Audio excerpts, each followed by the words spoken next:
Welcome back. A sweet nuclear missile silo that was decommissioned in the 1960s is now for sale. The Lewis, New York multi-million-dollar compound is up for sale. It has a movie theater, 4 apartments. A former Cold War missile base in Illinois can be yours if the price is right. This is an old missile silo that was built in the 60s, and it was a key part of the Cuban Missile Crisis. Somebody purchased them. There are 12 units that are in here. All of them are purchased. You can't buy one of these. So today you're going to learn why I personally would never buy or bug out to one of those old nuclear bunker silo sites, and also why you should probably hesitate too. Whether it's actually buying one for yourself or whether you've bought into one of those shared ones. So stay tuned to learn what those proponents for those bunkers won't tell you right after the channel intro. Get your hands up! 701, shots fired, shots fired! Welcome. This channel is all about prepping and self-defense while still maintaining our integrity and honor. So subscribe to this channel to learn how to feed and protect yourself and your family after the system collapses. So a popular thing for preppers to do is to buy one of those old nuclear missile silo sites, one of those old decommissioned ones, and then convert them into an underground bunker. You know, they're usually underground, they're usually hardened, etc. And let's admit it, as preppers, and I have to admit this was me myself too, we've probably seen videos or a television show where it showcases where a prepper has bought one of those old decommissioned nuclear bunker silo sites, and they have turned it into their own underground bunker where they've made it really nice, they've put cameras up, they've really hardened it and really made it an awesome underground bunker. I know that when I've seen shows or videos like that, I have seen that and I've been like, man, that would be really nice to have. So I think because of shows and videos like that, a result of that has been that a lot of preppers have went out and snatched up those old bunker sites as they have come up for sale. And even beyond preppers buying one themselves, there's also a lot of developers that have snatched these up, because a lot of preppers can't afford to buy a whole abandoned or decommissioned nuclear silo bunker themselves. There's been a lot of developers that's went out and purchased one of those, and then what they do is they fix them up really nice, and then what they do is they sell shares of it to preppers. That way multiple families can go there. So they fix them up really nice, so instead of one prepper having to fork out millions of dollars for his own silo, the developer buys it, and then now suddenly prepper families can shell out a lot less money in order for them to be able to go there should SHTF happens. Now, a lot of you that are watching this video might be thinking, hey, Ethical Preparedness is probably getting ready to warn us about hidden radiation or something like that that's in these old decommissioned bunkers.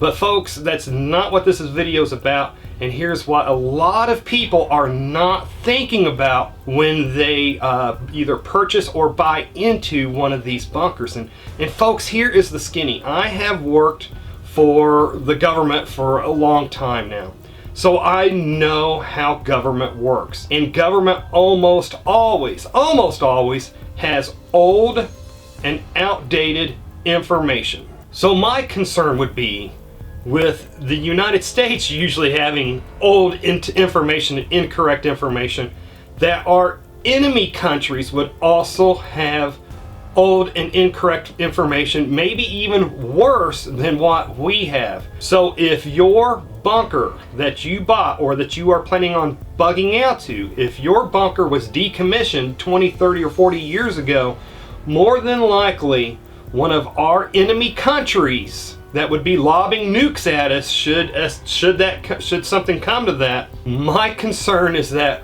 more than likely that your bunker, your old decommissioned bunker, is still going to be on their nuclear strike list. Now, some of you may say, hey, not a big deal. These nuclear bunkers were made to take direct hits from nuclear bombs. But my concern again would be, when your bunker was it built to withstand today's nukes, or was it built to withstand nukes that existed at that time that your bunker was built? And even beyond just normal nuclear bombs, would your bunker be able to stand up to today's bunker busting bombs that they have that's designed to take these things out. So if I myself were in the market to either purchase a nuclear bunker silo myself and a decommissioned one, or just to buy into a share of one, I would have to ask myself, why did the government decommission this bunker? Was it because they were having to build newer and more hardened bunkers? Was it because they had to build newer bunkers that would withstand today's modern nukes? Now, I want to clarify, I do not know the definitive answers to these questions that I'm posing in this video. I could be totally wrong. It could simply be that when the government builds a new nuclear bomb, that it could just be cheaper just to build a whole new nuclear silo bunker with that new nuke, rather than retrofit an old existing bunker. But if I'm wrong, it's not like I'm hampering my own plans anyways, because, well, like a lot of preppers out there, I don't have the money to go running out and